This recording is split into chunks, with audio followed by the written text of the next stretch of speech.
I'm gonna go ahead. Okay, we're now live. I just jumped right on All that right. because it's usually like Good, man. that Good. we get before we start that I like. Awesome. I've missed you the last couple weeks. That was 100% my fault.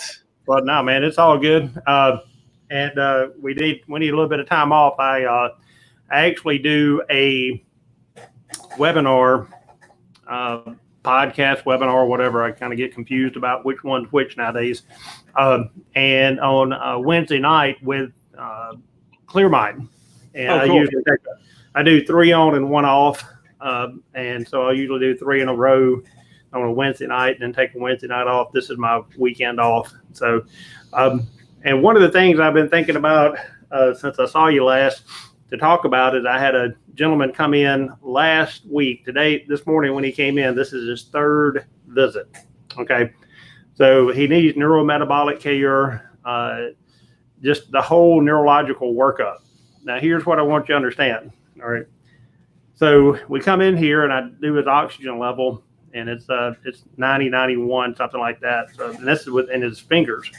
And I'm like, well, have you been a smoker? And he goes, yep, I'm smoked for 53 years. He doesn't smoke now, but he smoked for 53 years. So I go, oh, okay, well, how many packs of cigarettes did you smoke a day?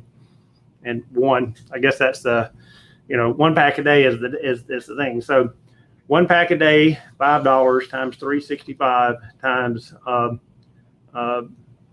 53. I don't know if you can see this or not, but that's how much money that man spent in 53 years smoking cigarettes. $96,000. $96,725. Whew. So every time he brought up anything about money, guess what I told him? You spent that much to kill yourself, and you're expecting the government to heal you. Right. And so again, I'm serious. He brought up money about 3 times, and that's all I had to do.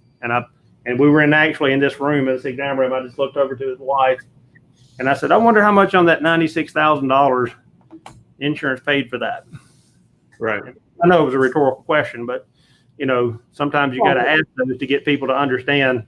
You spend almost $100,000 killing yourself, and now that you can't function, you expect somebody else to take care of you. When you didn't have, you didn't have a problem, forking out that money, that $100,000, over 53 years. And see, that's our job as a doctor, is to let patients know. It's like, look, look at how much money you spent and how much time is wasted. I mean, even just don't even work. We can make more money.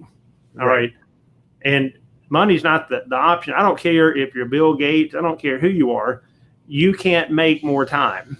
And I just, so you got this guy, this 83 that comes in. Literally, he comes into the clinic this morning. He doesn't have his oxygen tank with him. He can actually breathe on his own now after doing oxygen in the clinic. And then he's like, man, it's like I literally feel like dancing. It's like I hadn't had such a restful night's sleep in years. I mean, and we're just getting started with this guy. Right. And then last week I had a guy come in. He was like in his 40s, and just a metabolic train wreck.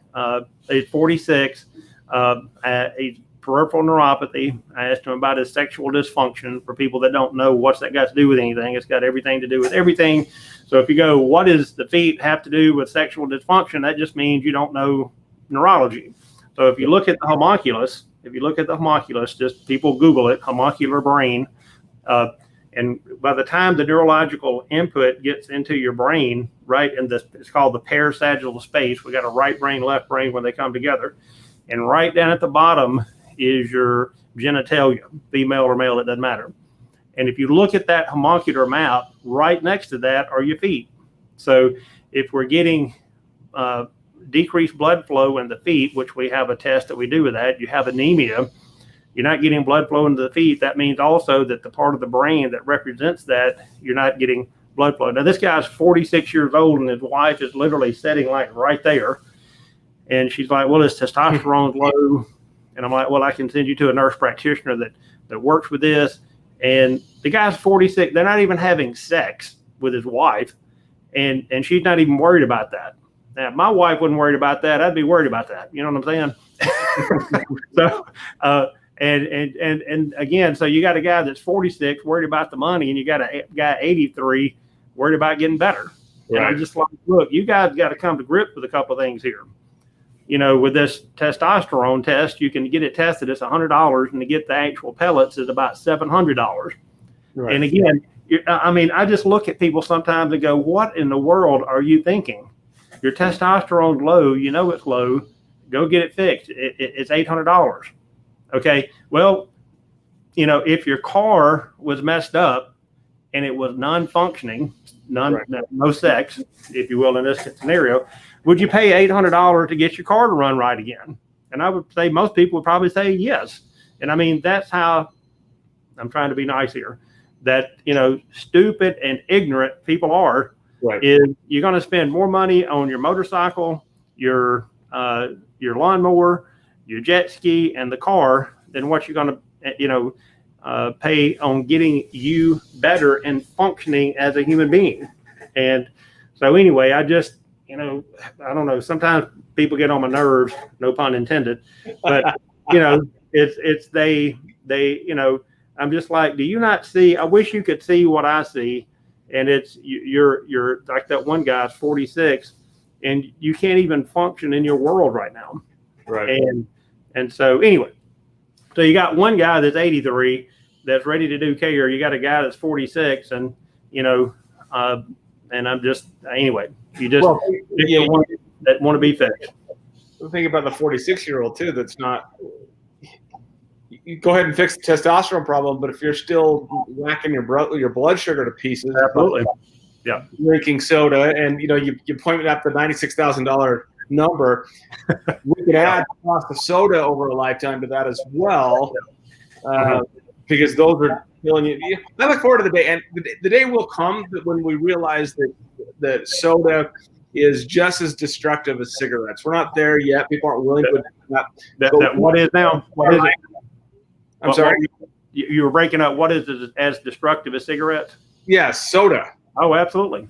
So we will see the day that there are class action lawsuits against Pepsi and Coke, and because of the health problems that they're creating, and I think we're going to see it in our lifetime. Yeah. Well, I mean, again, you look at, you go back to, all right, let's go back. See, when we grew up, type 2 diabetes was called adult onset diabetes. Right. Okay. And the reason it was adult onset is because the standard American diet was just kind of starting to etch into our society. And that is sodas, fast food, French fries, potato chips, all that stuff.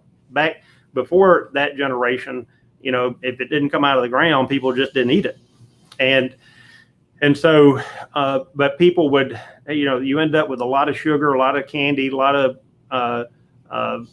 high carbohydrates. And now we notice that, okay, well, kids that are 6 and 7 years old have this type 2 diabetes, so we can't call it adult onset anymore. Right. But then you look at what these kids are eating. And I mean, man, when I go to the grocery store, I mean, Faye does most of the shopping, but when I go to the grocery store, I just like to look in other people's cart and just, I mean, you look in their cart and you can tell where they're going to be 5 years from now. Okay. You're going to be fat. You're going to have dementia. We're looking at Parkinson's over here. You know, we're looking at neuropathy over there because, again, is now let's back up. We used to have adult onset diabetes, which we can't call it that anymore because kids are having it. So now it's type 2 diabetes. And then now type 3 diabetes is Alzheimer's. So, and if, you know, and it's not really in the scope of this webinar today, but basically what happens is you have these proteins that are in your cells, and you have these amyloid protein, tau, and alpha-synuclein, and these provide structure for the cell.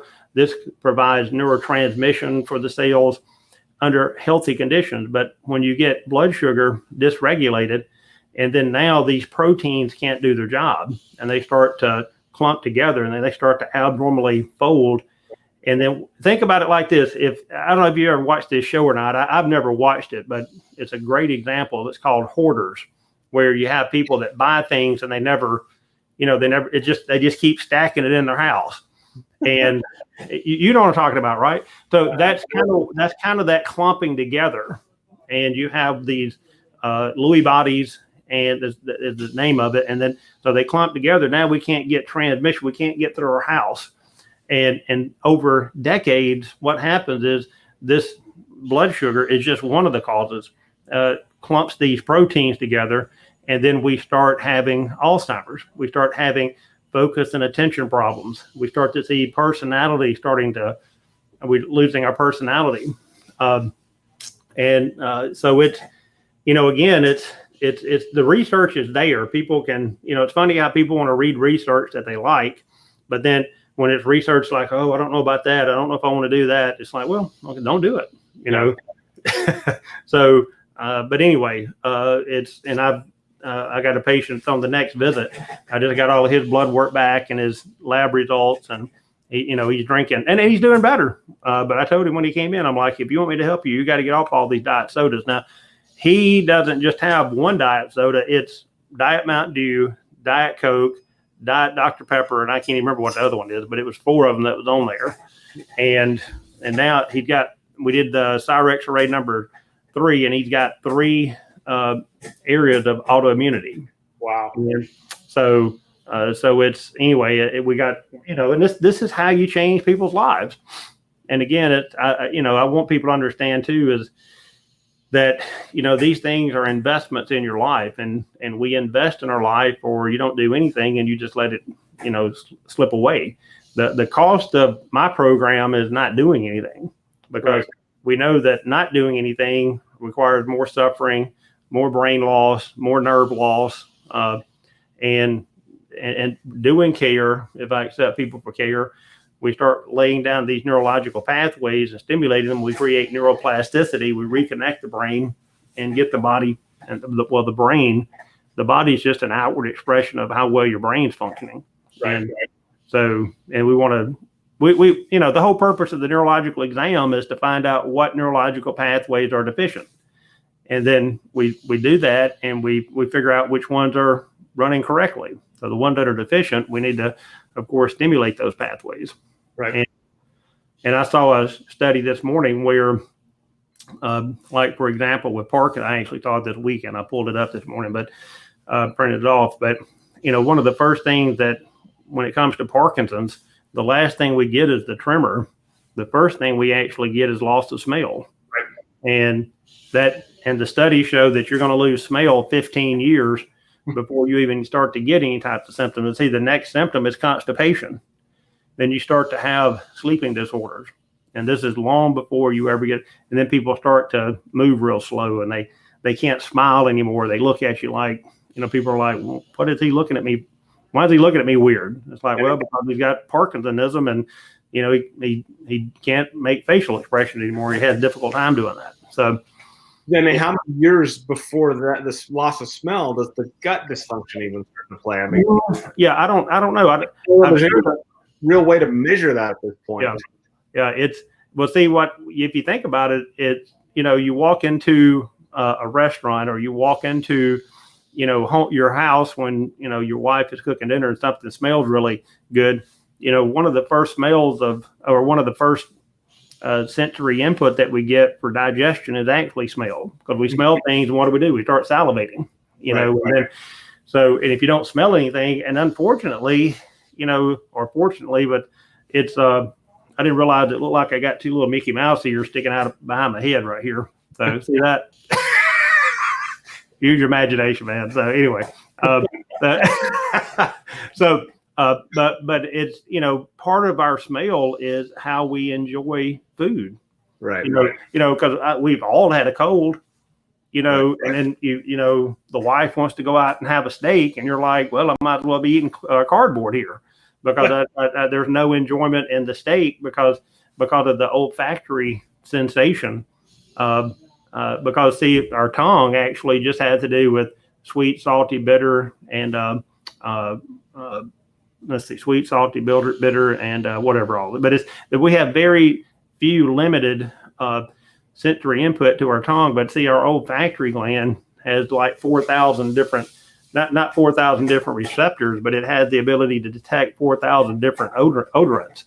So that's why when we lose our smell, we lose the pleasure of eating.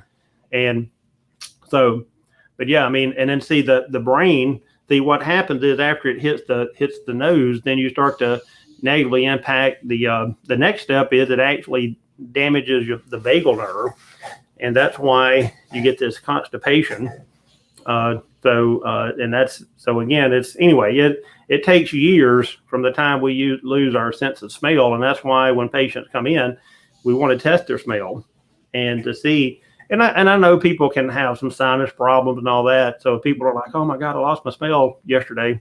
Well, it could be because of sinus problems or whatever. I mean, we in the South, where it's getting ready for spring coming up. So, there's going to be a lot of pollen and people are going to have a lot of sinus issues. But anyway, the key thing I wanted to talk about today is that guy that came in last week. And what is so amazing, Brady, is, again, the man has already got his life back or is on the way to getting it back. And so we always have the time and we always have the money to do what's important to us. And if our health is important, if our continuing education, and I mean, to me, it's like if I'm going to invest in anybody, I'm going to invest in me because I want me to be at my peak level. And it's like I told doctors at the seminar I gave in Houston, Texas, the first person you got to fix is you. You got to fix your headset, your mindset. You got to fix your brain. You got to fix your gut. You got to find out if you have a gluten sensitivity problem. You got to find out if you got some blood sugar issues, because I know, back in the day, I did a gluten test, and I mean, this is 15, 16 years ago.